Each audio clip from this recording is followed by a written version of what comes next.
大家好，我是娟子，今天给大家分享一个萝卜虾仁饼的做法，营养美味，一起来看看吧。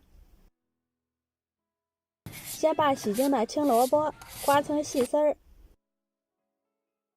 加入一勺盐，搅拌均匀，腌上15分钟，杀出萝卜里面的水分。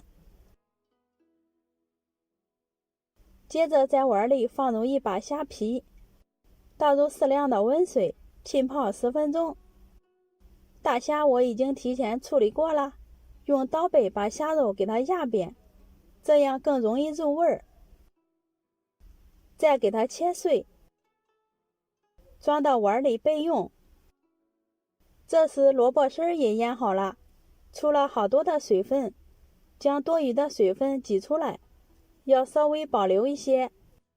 抖散之后再切成段状，装到大盆里，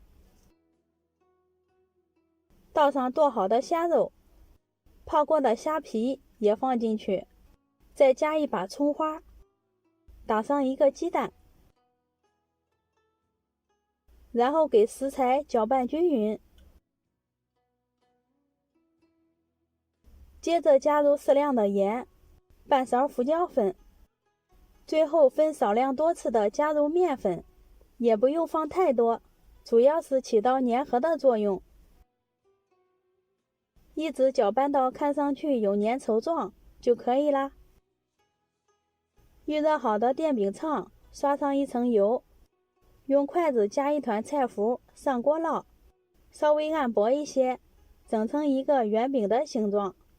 上下盘加热，开中火，烙上3分钟。面糊全部凝固以后，给小饼翻个面，再接着烙上3分钟。两面金黄，小饼就熟啦。哇，好香啊！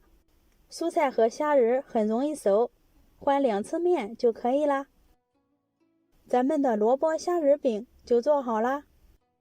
咬一口萝卜脆脆的，虾仁也很鲜嫩。